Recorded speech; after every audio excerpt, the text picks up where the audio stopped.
answers, but I'm happy to answer anything that I can for folks. Mr. Donegan. Michael, you need to. Here we go. Sorry about that. Thank you, Representative Caldwell. So the only question I have is later on we're going to be considering, trying to have our solicitor talk to us about the statutory requirement for maintenance of effort, but then also talk a little bit about if the commissioner really is someone who has to bless the one-time expenditures. It would seem to me that given the obvious nature of what those expenditures would be, that shouldn't be hard to get, but we will need to, we're going to talk with the school committee and we'll need to work with them and hopefully go collectively to the commissioner and ask. And I was wondering if you had any thoughts on the best pathway to do that. Yeah, I mean, I would be really happy to help with that. That would be something that the senator and I think would be good allies on that for. We can meet with RIDE, when we need to, and work with the people who also work with the governor's office that obviously, work with RIDE and help the commissioner make those decisions. So, that would be something that our relationship with that state office and our relationship with those folks, I think, would really be able to help with. And I would be happy to be part of that alongside the school committee, who I know works with them. I think that would be the best way to do it, is all together, because then you have folks who work with everyone up and down those agencies. I'm not sure. I would defer to you, since you guys have been looking into it, about whether it does need the commissioner's blessing. But obviously, she's working very closely with all of our other state agencies right now, including the Department of Health, DLT, the governor's office, and also really the leadership in the General Assembly. So we are all working together a lot, behind the scenes. So I'd be happy to help with that. Thank you. That would be great, because what we're trying to do here is we don't want to wait until January and all of a sudden a request is made and now we're addressing this and bringing this in some exigent circumstance to the commissioner. We want to do it in a thoughtful way, and your help in coordinating that would be greatly appreciated. Thank you. Absolutely. I mean, if it needs to be done legislatively, Andy, you might also know this a little more too. Our finance committee is still meeting. It's hearing bill of mine tonight in the finance committee. So that can be something, but realistically, how many of those bills are going to pass before that time, is probably pretty small. So I think a meeting to talk about the options would probably be the best route. That's what I would suggest. I can help set up and attend. Thank you. Councilor Corinthal. Yeah, Justine, I know that from the town side that we're working hard, I know, pressuring people to give us money. And I'm just curious if the school is or should be applying for certain monies that they might be entitled to, that you're perhaps working with them, or have they asked you to work with them on something like that? School committee hasn't asked me to work with anything on them specifically regarding this. Carolyn Mark has, over the years, given me a lot of good advice about how to advocate for more money for the schools, and I use that advice regularly, even during this time. So we do work like that together. Right now, we all really depend on intelligence that we get from Jack Reed and Sheldon Whitehouse and Jim Langevin and David Cicilline about what might happen at the federal level. And that's kind of the way it is. I think everyone speaks with all of those offices very often, in hopes that perhaps we will have a pleasant October surprise, and that will be more stimulus money for states and then therefore cities and towns. But no, I don't think, I have talked to folks. I mean, many of you know I got involved in the issue with special ed children being left out of a lot of the distance learning opportunities that were happening in East Greenwich. I mean, even trying to get folks to find more money for issues like that has been nearly impossible. That money is controlled right now by one person. That person's Governor Raimondo. And so if you want those loosened, you have to advocate your federal government for loosening the restrictions around what we can use that money for. And although those federal officers do talk to us often, we really have to wait to hear from them about loosening those restrictions and then lobbying the governor to use those monies in other ways. Thank you. Well, thanks, Representative Caldwell. I think your participation tonight is really going to be helpful in solidifying our efforts to bring this to the attention of the General Assembly, to RIDE, to the governor, and the elected representatives of East Greenwich, when working together, I think can have a lot of influence on these policies. In addition to our own local efforts, I think the League of Cities and Towns is also participating in this same effort. And Andy, is there some of our resolution also mimics resolutions of other cities and towns? Yeah, that's correct, Dr. Swager. We kind of synthesized some information from others that have already taken up this issue and moved this type of support to the governor's office and legislature, just to put it on everybody's radar screen, because I think at the end of the day, it really comes down to, prioritizing what some of the key takeaways are and what some of the key funding need is going to be. And I think uniformly, you'll find across the state, in most places, it's probably going to be your projected education aid and your reopening cost, right? And then probably a close third would be municipal pass-through and appropriated aid. So, so for us, in terms of the comments that were made earlier about the school requesting funding, so what I would say to that is basically what the representative had mentioned. It might be a little early for that. So we're just getting into October. So the school basically has the budgeted funding that the council had authorized, plus has been starting to receive some state aid. So I think as we get some answers to all of those questions that are out there, I think it'll be a lot clearer for all of us as to where we need to devote our efforts and attention in getting some support. So that would be really helpful. So I think many others in the league and working on that. So what I would say is that I think by waiting, as the representative has mentioned, it may allow us to get a little bit more organized and galvanize support on this particular issue on a statewide basis, and make it much easier for everybody to support it, knowing how important it is to all districts and all communities around the state.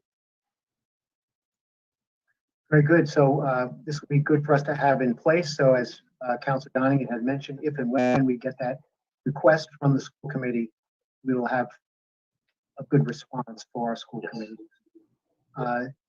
Are there other questions for our representative or for the manager on the resolution? I just have one quick question. I'm just curious. I mean, how many are all 39 towns advocating for this at this moment?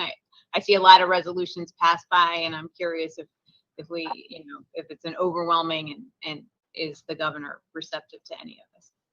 Yeah, so I think Renew, there is overwhelming support. I don't think we have all 30, not all 39 are as organized, and they're all prioritizing things differently at this point in time. So this is one of the items that was raised in the first Municipal Resiliency Task Force meeting that was held this past week. And so it's one of the priorities that we have in terms of engaging the state budget officials and from the Department of Revenue and from RIDEPAC regarding kind of where and it's really not, it's just in terms of providing some perspective on where the dollars would go the farthest, right? And so we know that the goal is to keep schools open, but we also know that comes with a higher price tag. And I think that's the impetus of kind of what we're talking about, is that when funding is going to be needed, we just want to make sure we're doing it in the best way possible. And some districts and some communities are better prepared to tackle that issue on a broader basis than others. So from the league's perspective, I think we have significant support, and we're anticipating that there will be full support.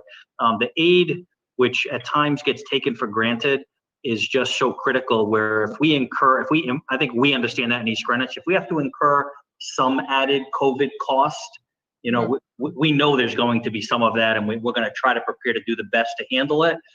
But if you you don't get reimbursed for the reopening costs, which in East Greenwich could be a couple of $1 million, and then if you lose significantly on your state aid, those are numbers that start to get to a point that we may not be able to handle. So imagine if we can't handle it, what some of the other districts around the state are. So that's why we're drawing so much attention to it. And I think you'll see cities and towns all stand in line on this one.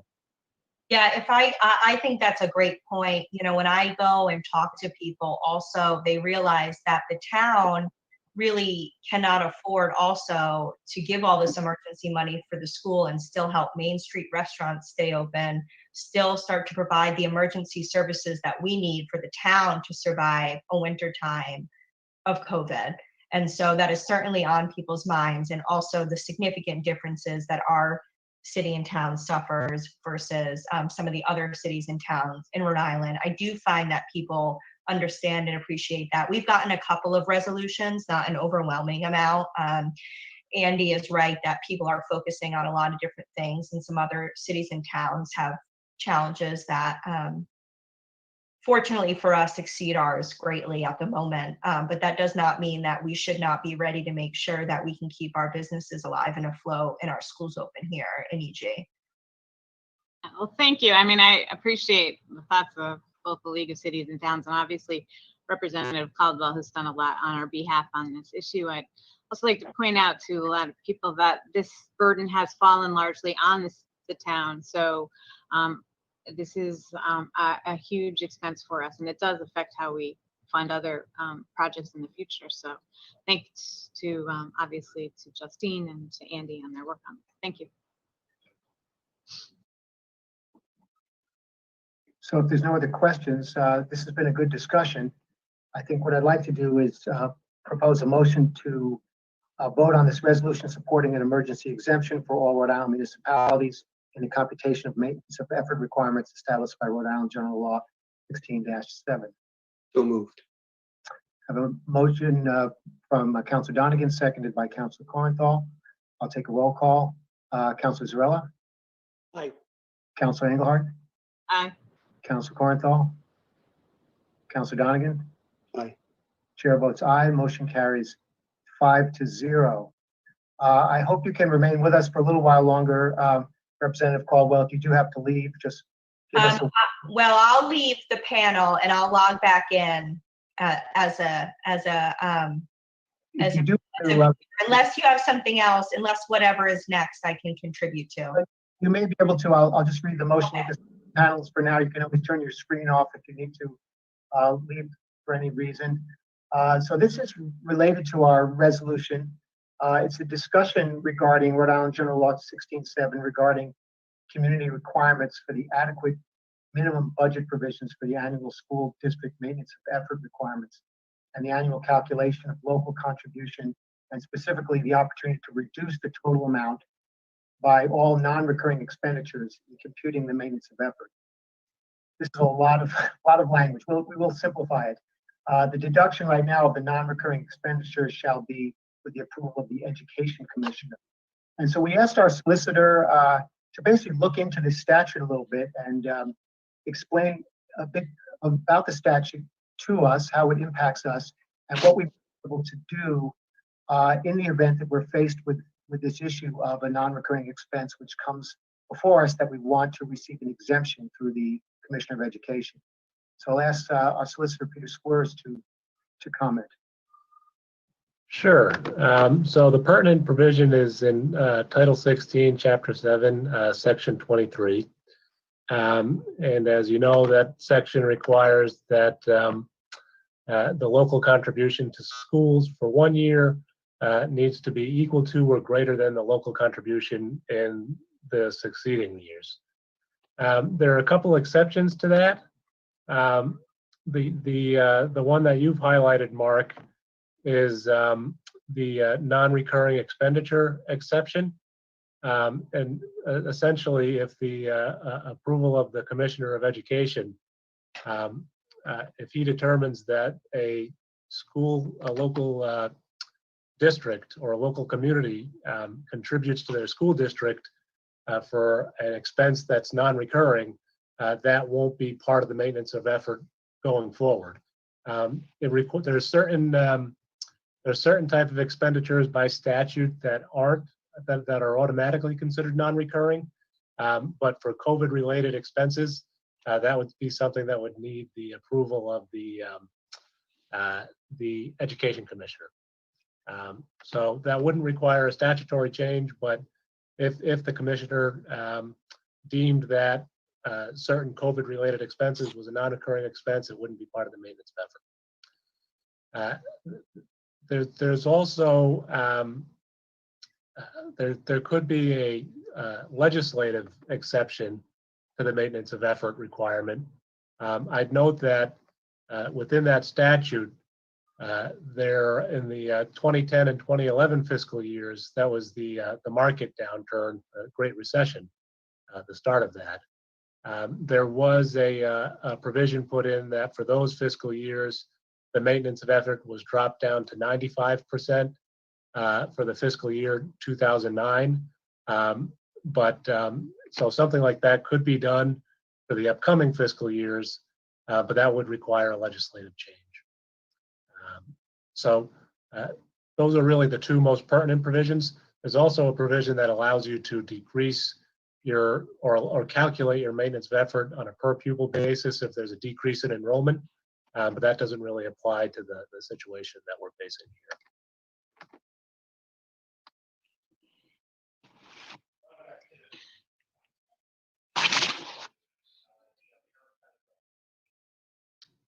You're muted, Mark. I'm sorry, thank you. So we'll open the discussion to the council. I know, Mr. Donegan, you had some thoughts about addressing this statute. Would you like to make a comment on that? Yeah, so there are a couple things I think we should, if what our goal is to be prepared when and if there's a request for funds from the school committee. Representative Caldwell's already talked about the challenges with distributing the money that's already there. It does reside with the governor, but there are also handcuffs all over that money. So it's not as if she has a lot of options, but I don't think we can expect that the General Assembly will act on this before they even know where the funds are. We may get a request before they're prepared to address this in a global sense. So what I was mentioned during our last conversation is, if it comes to that, we could always be proactive and seek an amendment that's very just East Greenwich specific for this one fiscal year that's COVID related. If the school committee and the council went together with our senator and representative, it's a timing question then, because no one else is that interested in it if we're together on it. So I had asked if we could explore what that would look like and what language would look like. I think in the interim, what happened was our solicitor concluded and has now advised us that if we have the blessing of the commissioner that this is a one-time expense, then we know that when this comes, as long as it falls within the definitions, whatever the commissioner decides, we're free to act with some degree of certainty. And it's going to be a lot easier for the commissioner to make a decision that's sort of common sense like this than it would be to bring in a whole legislative body and have them act. So I guess where I land on this is, we know in the back of our minds that some months from now, should it come to the point where we need legislative amendments, that we can go that way. It would seem that in the first instance, what we should do is join hands with the school committee and then talk to Representative Caldwell and Senator Valverde and get our audience with the commissioner and talk this through so that we have some ruling as to what would be a one-time non-recurring expense, not subject to the statutory requirement, just so that we know that going forward, when and if the funds are still held up, we could act if we need to with that kind of security, that we don't need to forecast the potential implications for this community, next year and beyond. Yeah, I think, and I know Senator Valverde has joined us on the meeting tonight at this moment. And so I would agree totally with Mike about that. I think if we could have the solicitors also of both bodies help us, we could write a formal letter also to the commissioner saying that we were seeking, we're going to be seeking an answer about this, and this was going to be happening before legislative action would be possible. I found that pretty useful in the past. It puts everyone on the alert. And of course, if you publicize it, it gets other people interested in hearing about that, which I often find useful in my work. And so I think that would be a good idea if we had some formal language from the solicitors, the school and the town were in agreement. I think that would be a nice place for us all to join together and to send something formal to both the governor's office, who of course can help influence the commissioner's decisions as well. Thank you, Rep. Colwell, for letting me know that our other legislative representative was in the House here and on the platform. So Representative Valverde, good evening. You're Muted. There. I'm not sure when you joined us and how much this discussion you heard. We did pass a resolution requesting an exemption for maintenance of effort under one-time revenue requirements for COVID-19 or for funding shortfalls to the state. You and I had discussed this earlier today about this motion, and that was indeed what passed. We're now talking about the statute in general. And if you have any comments, I think Mike's idea of going as a team to RIDE, establishing the foundations and any other leadership or in the Department of Education that we need to talk with to really get a ruling on this and know where we stand prior to having to take action.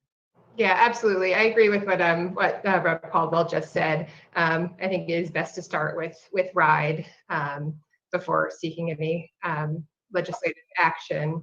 I imagine there are several other towns who are in the same place and would like to have an answer on that as well. So I think it would be great if East Greenwich started that conversation.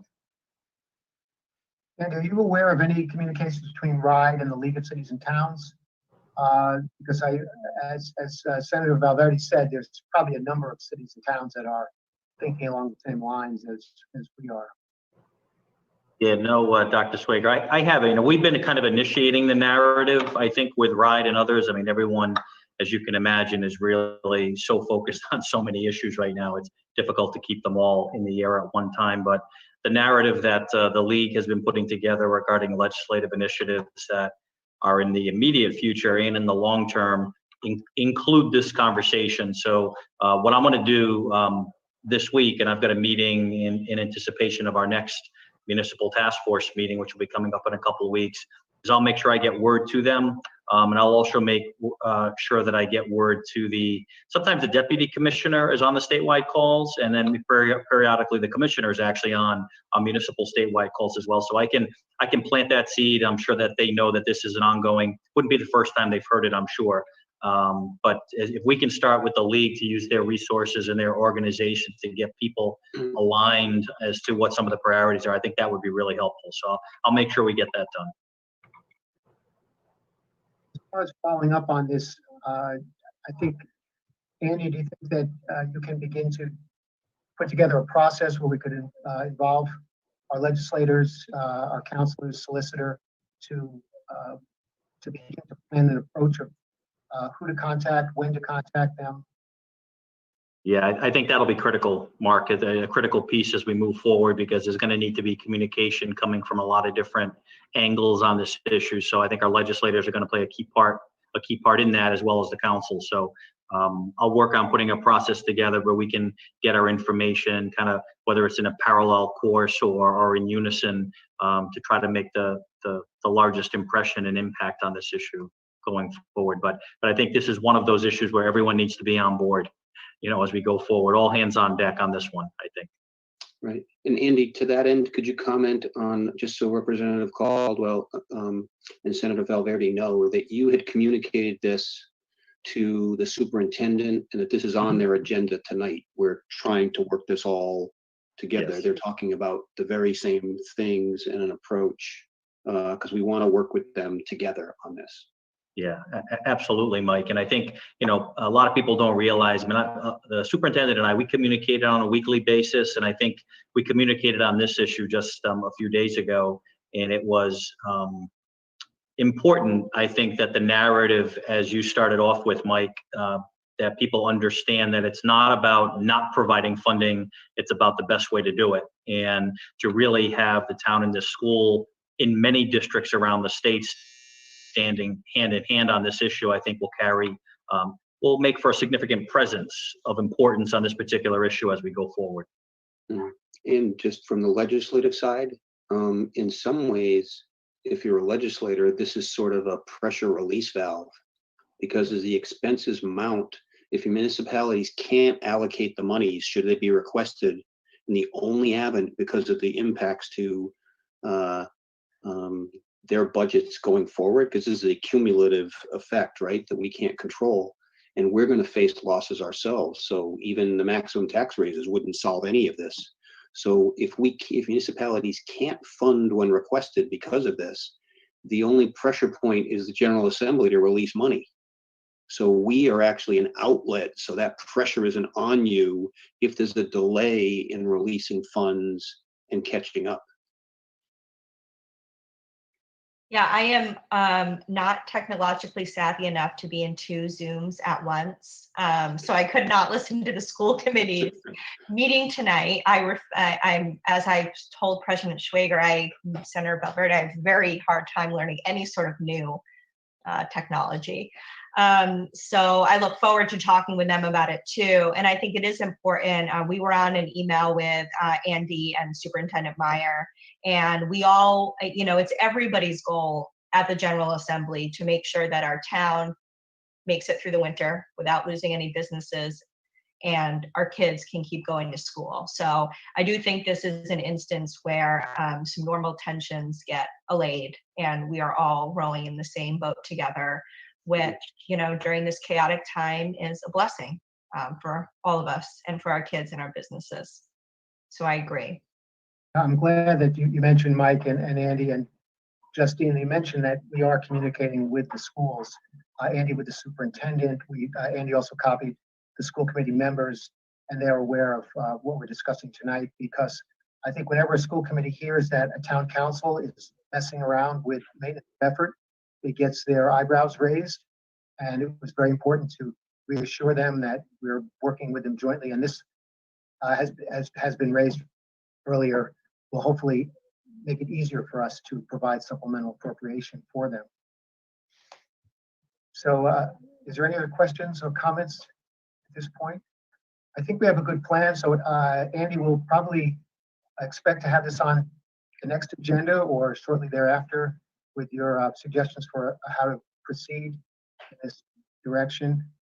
And I want to thank again both of our legislators for assisting us with reviewing these proposals and signing on to help us in any way they can to make sure that we're successful in pursuing this effort.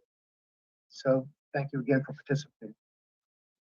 And I'd just like to thank you both, Senator Valverde and Representative Caldwell. It is, when we took office and had our challenges, and then we had the cyber attack, and then the this has been an interesting time. But through it all, as we built budgets and changed statutes on taxes, by the way, that's what allowed us to work our tax structure so we could actually give the schools additional monies this year, so they wouldn't have to lay the teachers off that they had proposed. So all that's made possible because of your efforts, and it really is helpful for us to know that as we consider all of our options, with both of you representing us, the State House is right here in the room with us. We have a voice there, and we have access to actually consider all of those options.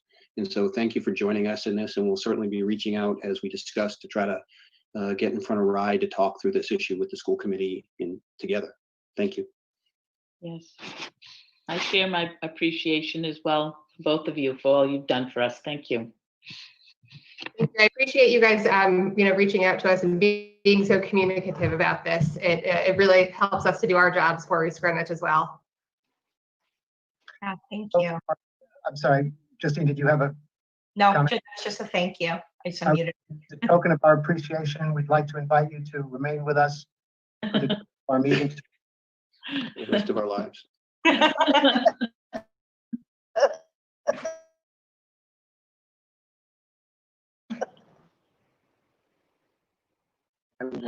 Right. So I'm gonna remove as a panelist and come back on my phone as a listener. So Okay. thank you all. Me too.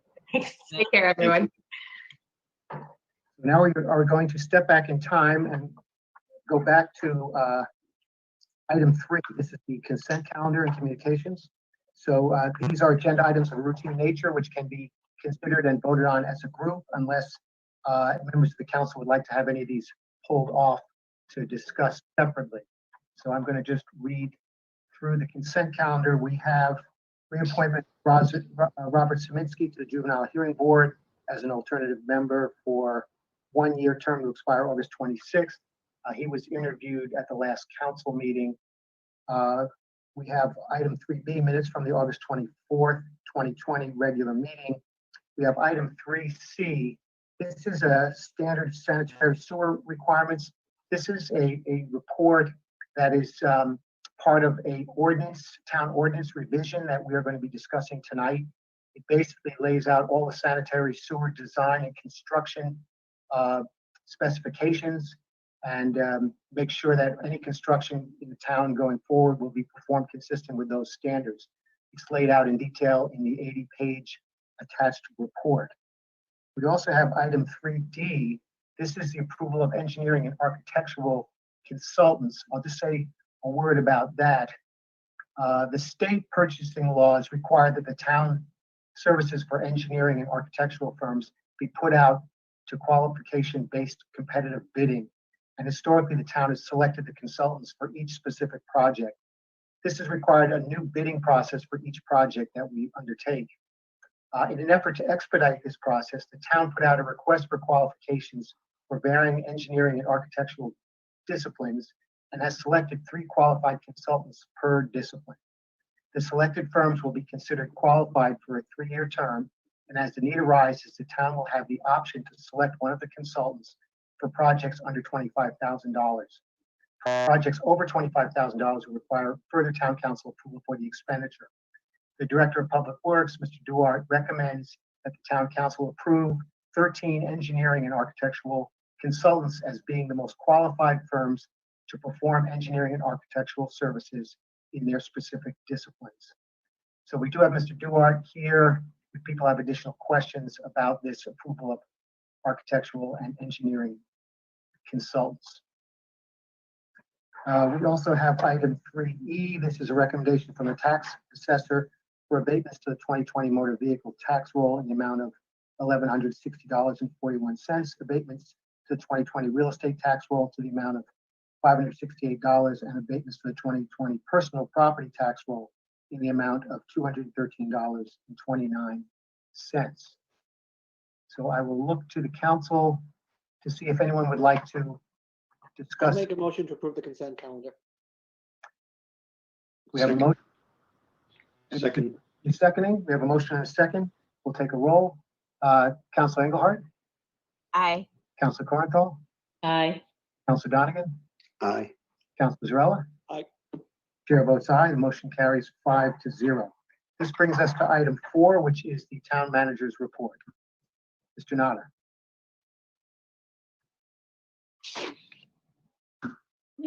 Andy, you're on mute. You're muted. Great, thank you for the heads up. Similar report as usual. First several pages, for those that are at home who may want to jump on, there's a lot of great links here to really all of the services, all of the updates that are happening on a statewide basis for a multitude of support, whether or not it's business or for personal support for the families and residents in Rhode Island. There are a couple things that I did want to draw the council's attention to. One is actually not expressly noted within the report, and we're going to have more information on this on our next meeting. But we recently, in the past couple of weeks, we finished a global rating, S&P global ratings on our bond refunding that was managed by Trish Sunderland, our finance director. Lisa Bourbonnais and I sat in on a call with, there must have been 15 or it seemed like 15 or 20 people on the call, most of them representing RIBEC, the Rhode Island Health and Educational Building Corporation. So what, in summary, and then I'll follow up with more detail for you in future meetings, is we came through the process really in excellent shape. We thought their summary report was fantastic. It reflected a number of things. I just want to hit on them very quickly. They assigned a AA+ rating for the $28.7 million in revenue bonds that we refunded. They affirmed a long-term rating on the corporation's existing debt, and they affirmed the long-term rating on the town's GO bonds. So, and what they noted in each of the categorical review that they conducted was, their summary was, the local economy is very strong, that we as a community have strong management, there's adequate budgetary performance, and this was a review of the FY19 budget performance, so not even FY20.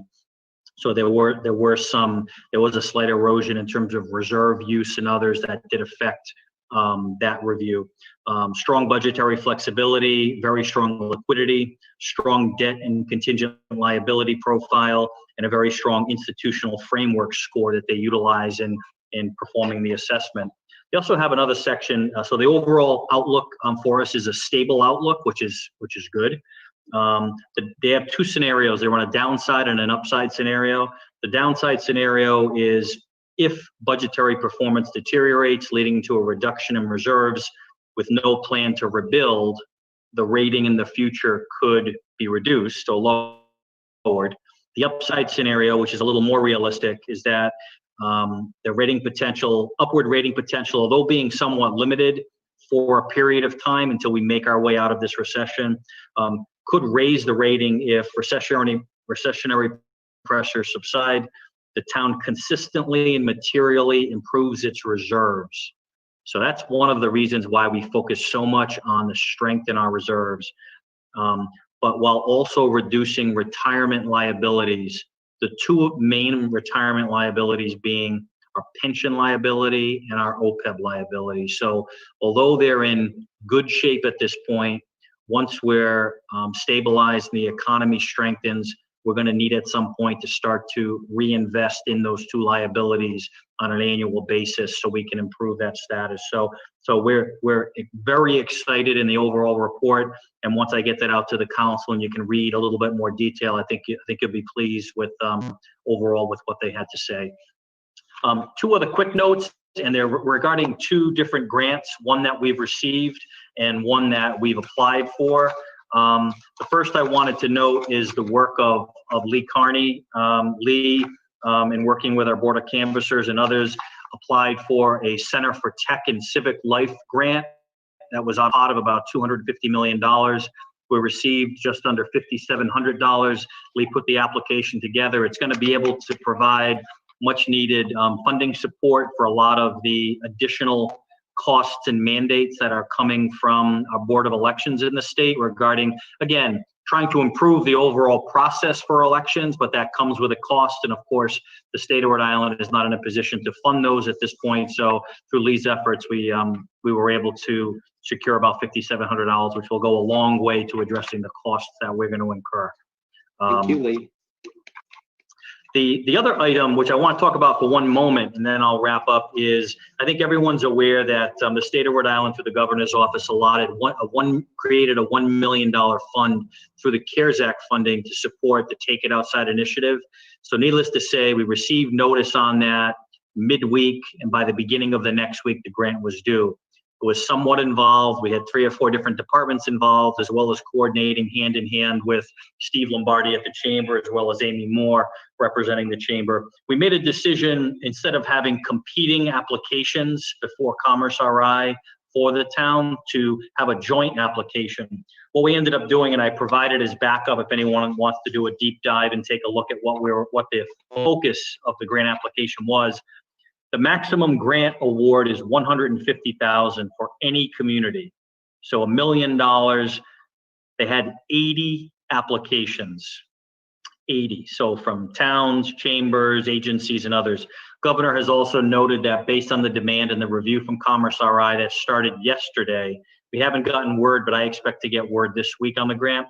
We submitted an application of $128,625, and it includes a complement of everything that you could imagine for us to work hand in hand with the businesses on, and also in supplementing our own equipment that we use. It could be safety barricades to support restaurants on Main Street. It could be tents. It could be fire pits, it could be outdoor heaters, it could be outdoor carpeting, it could be educational signage, PPE. So it's all of the additional lighting. It's all of those types of things to support our businesses that are willing and committed to go as deep into the fall as possible by expanding their capacity. So that grant application, which, and I'd like to, and really everybody that was involved, it took a Herculean effort to get it in.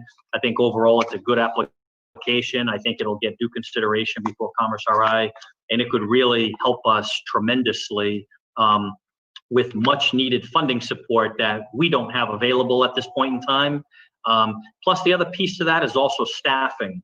So I have talked to a few residents and a few businesses in town, some inside the district and some outside, that, you know, understand that the town is actually funding our DPW workers in terms of kind of setting the table and managing the event that evening on the Sundays, as well as our law enforcement presence. So part of this grant application on a go-forward basis was also the funding needed to cover that cost on a it's not retroactive, but on a prospective basis going forward, it'll provide us with that added funding as well. So overall, fingers crossed, hopefully we'll have a good outcome to that grant application and really afford us an opportunity to work and kind of create a different environment, really. For anybody that's been on the Sundays, we're through 4 weeks and we've been blessed with the weather that we've had. I mean, each Sunday it looks like rain, it turns out great. So we are booked through October.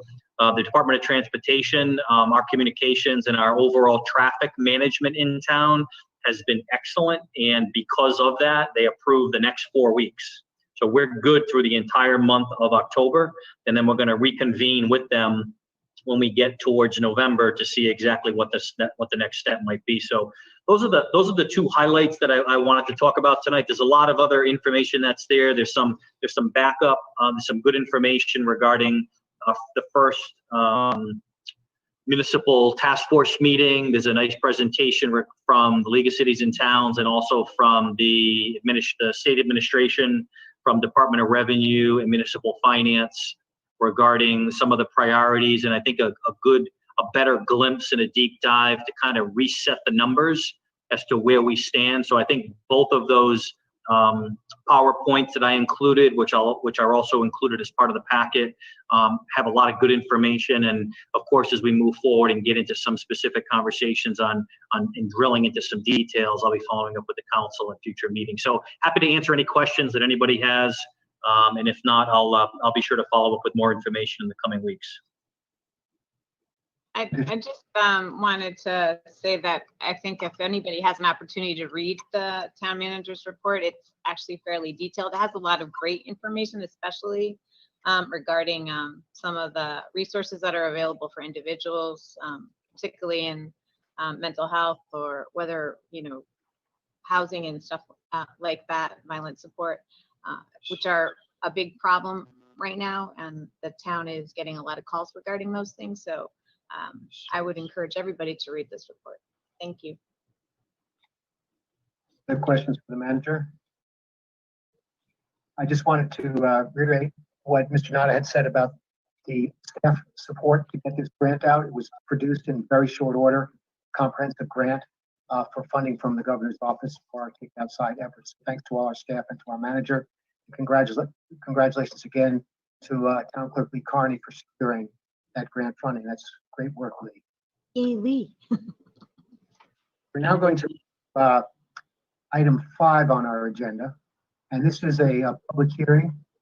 So Carol Malaga will get to put her skills to the test, and if we start going too fast, please wave and we will slow down. So 5A is an ordinance to amend the code of the town of East Greenwich, chapter 134 thereof, entitled Industrial Wastewater Discharge. This is the second reading of this draft ordinance. The first reading was on 8/24. And so this is an opportunity for the public to comment on this ordinance. This chapter of our town ordinances sets forth the requirements for the town industrial waste discharge. Now, ordinances need to keep up to date with changes in state and federal regulation and with changes in the types of wastewater discharge produced by businesses in our town. For example, DEM and the town staff have identified concerns related to breweries, which are a new source of wastewater discharge for our town. So the proposed ordinance changes will allow the town to regulate contributors to the municipal wastewater system through the issuance of permits and through enforcement actions.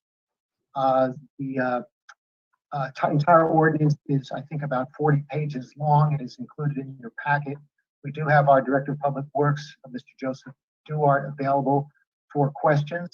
So I'll turn this over to the council to see if they have any questions or comments on this second reading of this proposed ordinance.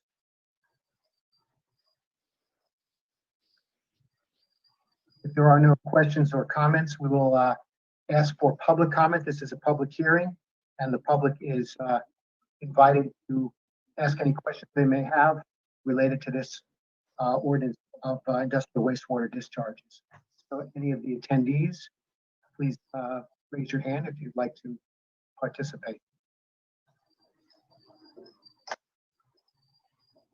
I don't see any hands up. If I'm missing anyone, Ms. Schmidl, just let me know. So I will look for a motion to pass at second reading and move on to third reading this ordinance. I'll make a motion to pass Second. the third reading. We have a motion from Councilor Zarella, second by Mr. Donegan. I'll ask our town clerk, do we need to set a date for the third reading or the motion? Yes, we're going to push this one out to, no, we're just going to go to the next meeting on these. I was thinking about the other ones that we're going to talk about. These will be fine for October 13th. Okay, so we'll pen that to the motion. That third reading will be scheduled for October 13th. We'll take a roll call. Council Hart? Council Cornwall? Aye. Council Donegan? Aye. Council Zarella? Aye. Chair votes aye. Motion carries 5-0. This brings us to item 5B. This is a similar ordinance that was read for the reading on August 24th. This is ordinance to amend the code of the town of East Greenwich, chapter 197, entitled Sewers. And this chapter relates to a wide variety of regulations pertaining to our wastewater treatment facility. At the first reading, Mr. Duarte, the Director of Public Works, explained the need for many of these updates to the existing ordinance, including but not limited to addressing design standards, which we approved in the consent calendar. We approved the design standards, adoption of annual sewer budget, deductible reductions, fee structures, and assessments for water usage. It's also quite a lengthy ordinance. It's over 30 pages long. We do have Mr. Duarte available if anyone has any questions for him tonight. This is a public hearing, so if members of the public have any questions or comments, please identify yourself at this time.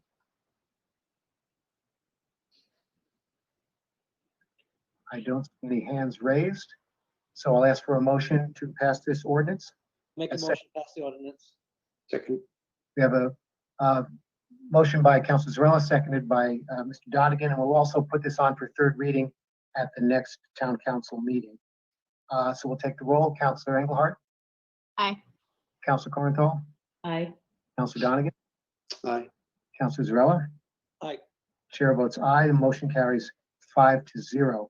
This brings us to item 5C. This is an application for a new amplified sound outdoor permit for Steve Filippo's Twisted Pizza located at 450 Main Street. I don't know if the applicant is in attendance. I don't see him as an attendee. I would ask our town clerk, is everything in order for this application?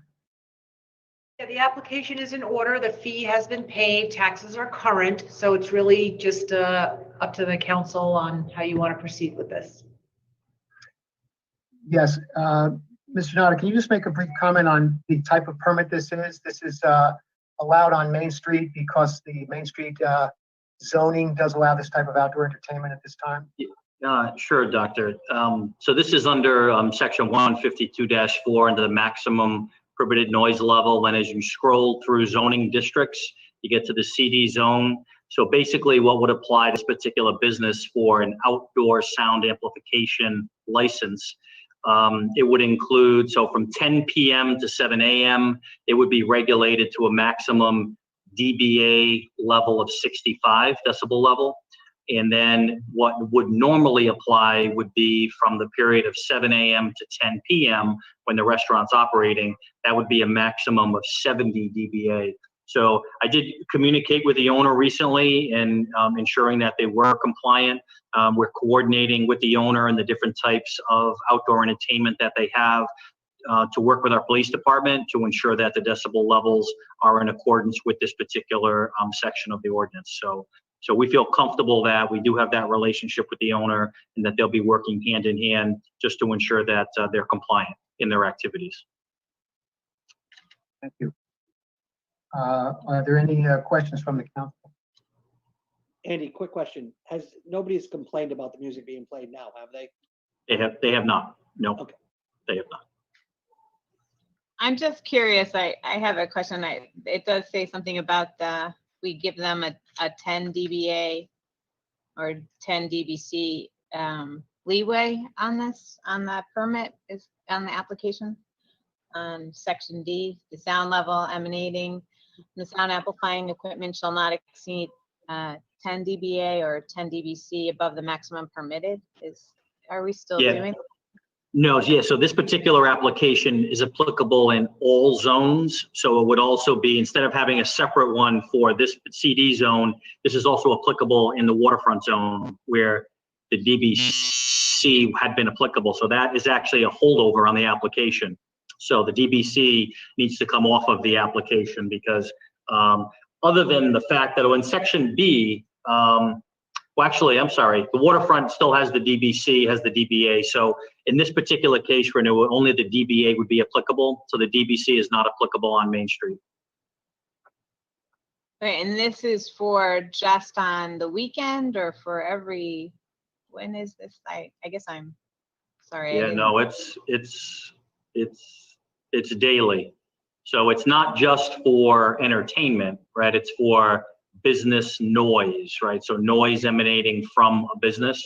So those are the limits that you would have. And so in the particular residential zones and others commercial zones that are listed in that 152-4 section, you basically have time limitations on a daily basis that regulate what your DBA maximums can be.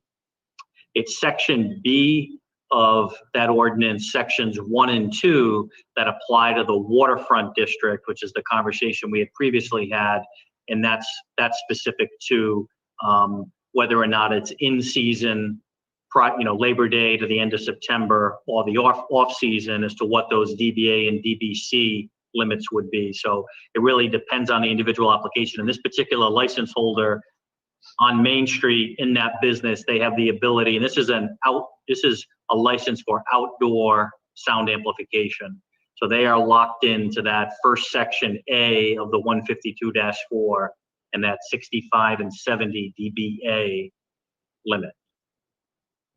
I guess I'm a little concerned about this being a daily thing. I'm sorry that the owner's not here to speak to whether or not this is his intention is just for the weekend or what exactly he intends to do. I have to say, I really have a hard time with the daily noise permit, particularly with amplification. I guess I'm not so sure about that part. Yeah, so maybe Lee might be able to comment. I think historically this particular business does 1 to 2 days per week. Mm-hmm. 1 day per week is with a DJ. It's Wednesday or Thursday night, and weather depending because it's outside under the canopy. And then they have either a Friday or a Saturday night, sometimes a Sunday, but it's typically 1 day on the weekend that they customarily play. So I think that's generally been their practice. And I think, and this is really only as long as the weather holds out. I think once you get a little bit farther, and something we're all fearful of is once business starts to close down outside, you'll see any outdoor music go away.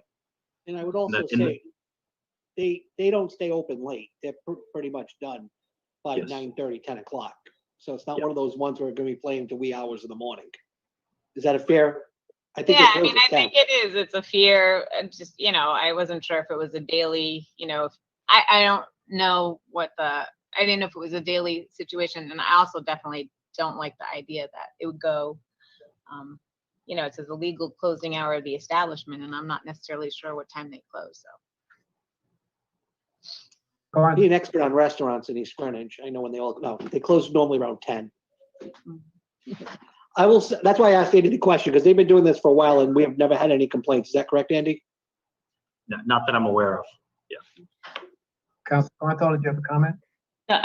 No, I understand that. So they've been playing the music up until now at this level, at the levels that we're giving them permission to play till, and there's been no complaints. Yes. Okay. It's nothing that's new, right? No, it's not. So their application does state under type of event, weekly dinner entertainment, which would translate, I think, as once a week, but we may want to clarify that just to address Councilor Englehart's concern. Is that something, Lee, that would be reasonable under type of event, just to have them clarify when they say weekly, do they mean weekends, once a week, etc.? I could sure clarify that. I'm not exactly sure what his specific schedule is, but I think Mr. Nada pretty much has that correct. I do know on the application, and I think that this comes right from the code, that the hours of operation may be further restricted by the town council when issuing the permit. So at this point, you probably have the authority to add some conditions or restrictions to that. Perhaps Peter may want to chime in on that. I'm not really sure, but with no complaints, Yeah, so you do I don't have think the, he's rocking out every night of the week. Just maybe Thursday, Friday, Saturday, and Sunday for the outdoor. And Monday. so you do have the authority to approve with conditions, including the conditions to restrict hours. My only hesitation would be that without any evidence before you to indicate that there would be a reason to restrict hours or treat this business differently, basically a complaint from the owner, I would hesitate to do that. If the council felt strongly that they were going in that direction, I think at most you would probably want to continue it to allow the applicant to be present, but without any evidence of a noise nuisance, I would hesitate to place that condition on. So we can revisit this if there was a complaint after the fact and say, we are going to restrict you based on the complaint that we received. Is that my understanding? Yeah, and they'd be tied to the noise levels set by the noise ordinance, and they could always be issued a either a notice of violation or a show cause letter if they didn't stay within those. And then on their hours of operation on Monday through Thursday, 11 to 9, and then Friday and Saturday, 11 to 11. So if you want to restrict it to those hours, I don't think the owner would have a problem, but we probably should ask him. But those are the hours of operation, which are pretty early, 9 o'clock, except on the weekends. Peter, are we able to restrict after, if we pass this and come back and say he decides to do a Wednesday night music, and we say we don't want you to do Wednesday night? Do we have to come? Do there have to be a complaint, or can we just add restrictions at a later time? Once you grant the permit, there would really have to be a complaint or some evidence of violation in the future to bring it back before you. Of course, they'd have to get it renewed, and if they renewed it and they started expanding the hours or the days in which they provided music, at that point in time, you could always seek more information from the applicant. But you can't really add on conditions after you've in the middle of the permit year. Oh, After. But just so Isn't- Peter, I think Renew, one of the, I'm sorry, Karen, you can go. I was just going to say, doesn't the permit expire in November? It does. Yeah. So Right. unless if there's no complaints, we're good, I think. Yeah, no, I was just curious. I was comfortable. Once I found the hours, I'm comfortable with that. I'm just curious as to. I need to apologize. I gave the North Kingston Flippo hours. They close at 10 and then 11 on Friday and Saturdays.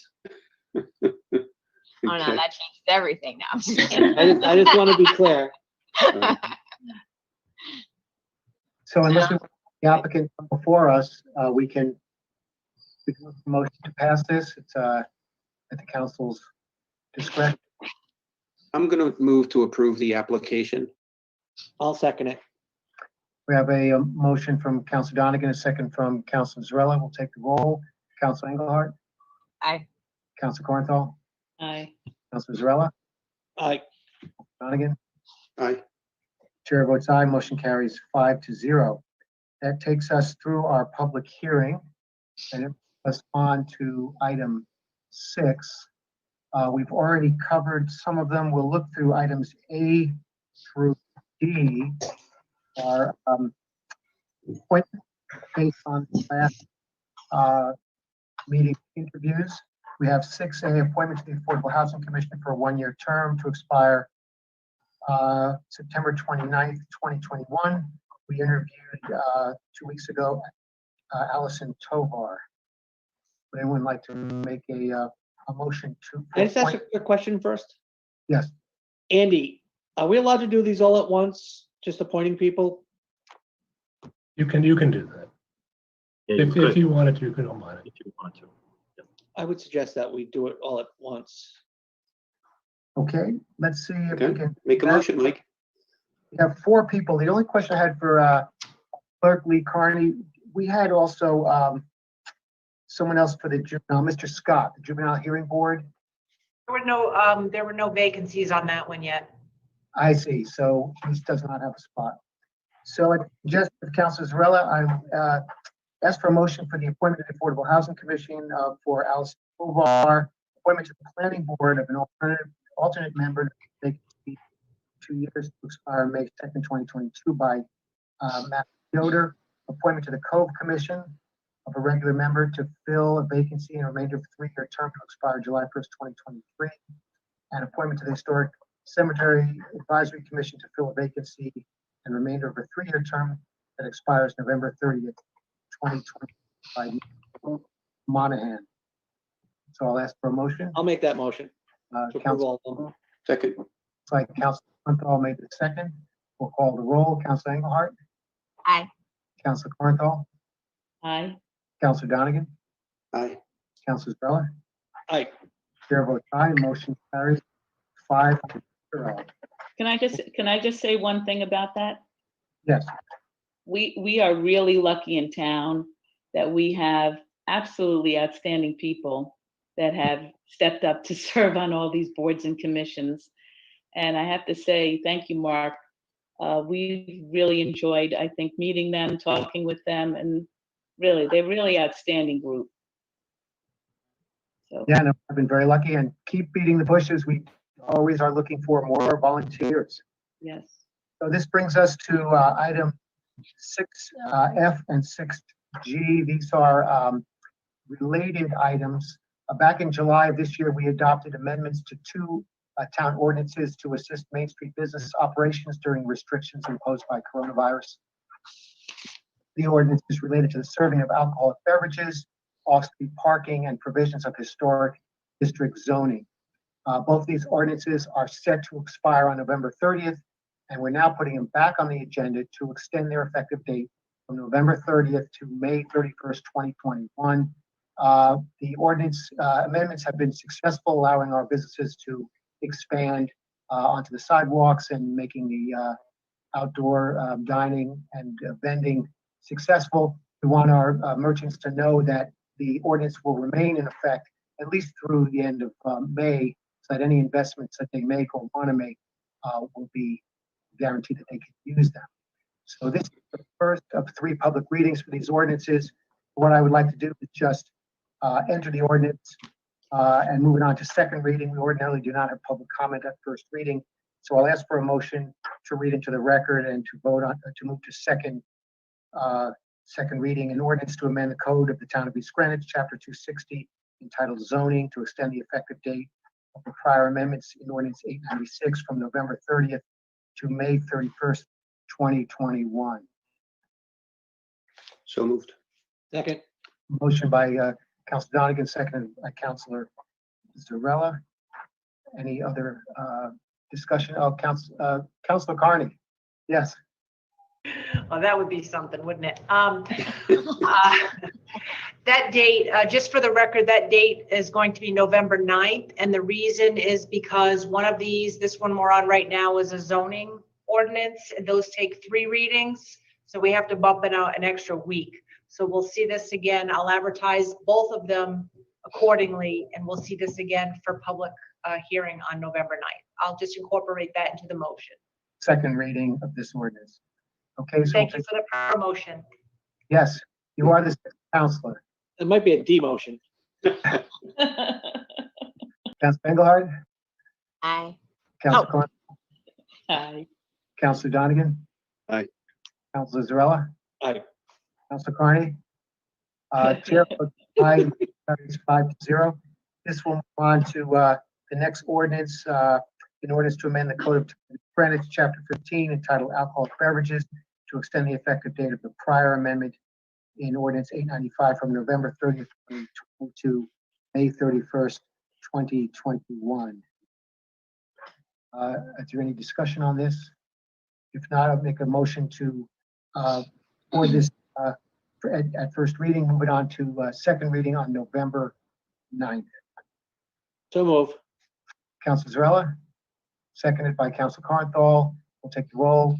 Councilor Engelhardt. Aye. Councilor Carnthal. Aye. Councilor Donegan. Aye. Councilor Zarella. Aye. Chair votes aye. Motion carries 5-0. I think that completes 6. I want to make sure I didn't leave any off. Brings us to item 7, which is public comment. We have some additional time if anyone would like to bring up an issue that has not been discussed on tonight's agenda. I see no hands up, so we'll close public comment and move on to council announcements and comments. Any councilor who has a comment will have to make a motion to amend the agenda for discussion purposes related to their item. Is there anyone for council comments? Councilor Carnthal. Yeah, I'd like to make a motion to discuss, I don't know how to phrase it, but we've had a lot of complaints about traffic speeding in different neighborhoods and what we can do about that. So I'll leave that to Andy to handle that, but I think we've gotten several, and I know the police put something in my neighborhood to slow people down, and people frankly appreciated it. It was that speeding sign. So I don't know if you want to talk about that. Carnthal has proposed a motion to for discussion purposes only related to complaints and concerns of traffic in Greenwich. Do we have a second for that change? Second.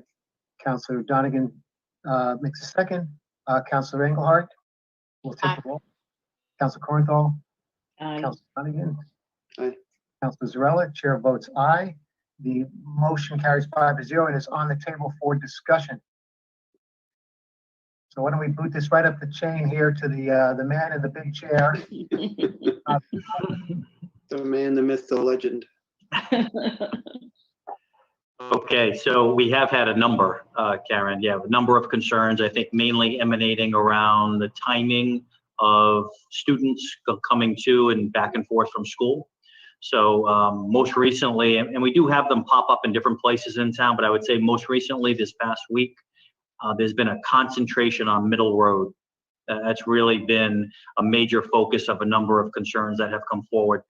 So we're doing a couple of things. The chief is aware. He's been dispatching, as you've noted, his staff to keep an eye on those particular areas. But something we're also working on, and I had communicated with Anne Musella from the school department regarding the transportation committee, and I know Joe Duarte is aware, and we've ordered some additional bollards for the center of the street, is that we're focusing on a handful of crosswalk areas in the town that are more heavily utilized. So we anticipate in the next week or two, as soon as we receive that equipment, to be able to start to have more of a visual presence in the street in a few of those areas, to start to constrict some of the travel and to try to get people to take their foot, lighten up a little bit on the pedal, to just slow people down on a few of those stretches and a few of those curves. And if we need to, we can do something similar to what we're doing on Main Street on a couple of intersections. We may have barricades kind of on the shoulder, and then out in the middle of the road also have a slow, crossing type of sign, just to constrict the lane so that people gear down. So that it's something that does come up, but I think we can definitely attribute it to a couple of areas where there has been an increase due to the good weather. Really, we've had very little rain, of kids walking and biking back and forth to school. So that's an area of concentration for us. And for anybody who's out there who sees that type of thing happening in select areas, we really would appreciate any additional information they can provide us with, because there's only so many boots on the ground from our police department, fire, and others that are out there to see it actually happening. So any assistance the public can provide us would be greatly appreciated. How many of those electronic detectors that the police put up to tell people what their speed is? Yeah. Because there was one in my neighborhood for a while, and one needs to go to Cindy Ann because they're the ones complaining. Yeah, a broader conversation is that there are smaller versions that can be permanently affixed in certain areas in town where this problem is just routine. So that's a conversation that I wouldn't mind having with the council at a future date, if we were to come back to you with some options regarding an investment over time.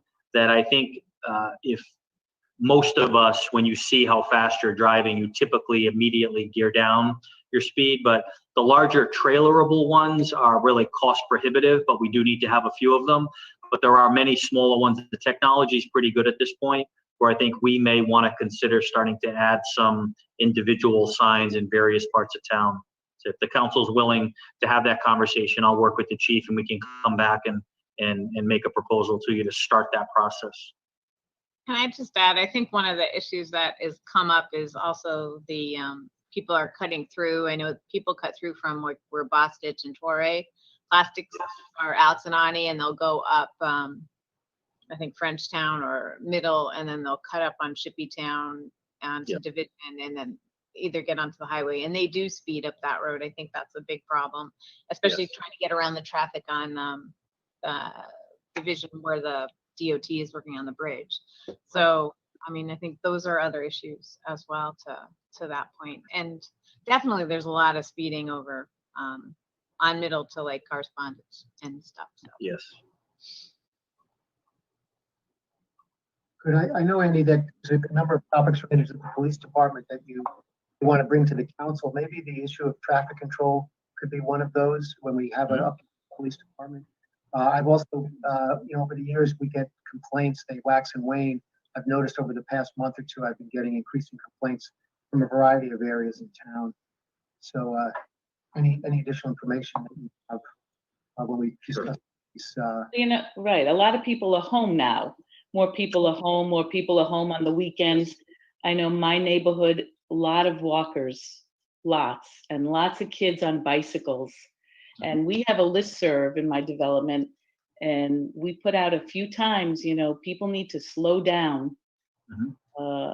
So, I don't know if every development has that, but there are a lot of people walking, especially the weather's nice. More people are home. They're not going anywhere. So drive slowly. 25 is slow, but that's what it should be. And just so everybody knows, these are not other people. They're our neighbors, they're our friends, they're us at times. So I think you're right, Karen, if there's a way to kind of draw everybody's attention in the neighborhood to that, it's all the people that live around us that at times drive fast on these roads. And then there are others, as Renew had mentioned, that are kind of cutting through to get to work, who infiltrate at certain points and then exit at certain points. But I think, in the morning and the afternoon, it's probably worse. But it's even some of us rushing to school, right, to drop off and to make appointments and things like that. So we're going to start. There's only so many ways you can actually reduce speed. And so we know what those ways are. And so we're happy to start to implement. Plus the other thing too, Renew, if it's creating issues from a DOT project, on other state roads, there is an obligation that we can communicate with DOT, and they can communicate with us with additional signage and additional detours, and really, because they need to take ownership to the fact that it's creating issues in other parts of town, the work that they're doing. I'm So a big proponent of inviting Mr. Alvidi or some of his deputies to come to a meeting. So, I mean, I think there are a lot of issues on the DOT roads within East Greenwich, and I'm not sure that DOT has addressed them correctly. So if you want to do that, I'd be all for it. I'll hand deliver it. Thank you very much. yeah, you bet. Thank you for those comments. So we'll close council announcements and comments. We do have on agenda tonight executive session. I'll ask the town clerk to read us into executive session. There's two components, 9A and 9B. Sure, but before I do that, if you would be so kind as to join me in wishing Wendy Schmidl a very happy birthday today. Oh, If you lead us in a song. Happy birthday, Happy Wendy. birthday, happy Wendy. birthday. Thank you. Thank you very much, Lee. Thank you very much. You're Yes. welcome. Council, happy birthday. We gave one to Lee, so I'll have to start us No, off. we're not singing though tonight. We have to keep it short and sweet. Yeah, Everybody's got to be home by 9 o'clock. No, wishing you the best, Wendy. Thank you for all your help. I really appreciate it. thanks, Um, Lee. I went at the next visit, the next meeting. Yeah. So Wendy, there from some embarrassment, can you read us into executive session? Sure. We'll look for a motion to convene into executive session per Rhode Island General Law 42, 46, 5A2 and 5 for the approval of executive session minutes from August 24th, 2020, and remain in executive session per Rhode Island General Law 42, 46, 5A2 pertaining to litigation regarding East Greenwich versus Rhode Island DEM case number KC 2020-0498 and AAD appeal number 20-002/ARE. Okay, we'll take a roll. We need a motion, I guess, and a So second. moved. Council Donegan, second by Council Cornthal. We'll take the roll. Council Engelhardt, Aye. Council Cornthal, Aye. Donegan, Yes. Council Varela. Aye. Chair votes aye. Motion carries 5-0. We will leave this meeting and sign into the executive session. We will return back to open session once we complete our executive session. We'll see you on the next platform. Bye. Happy birthday, Wendy. Thank you again.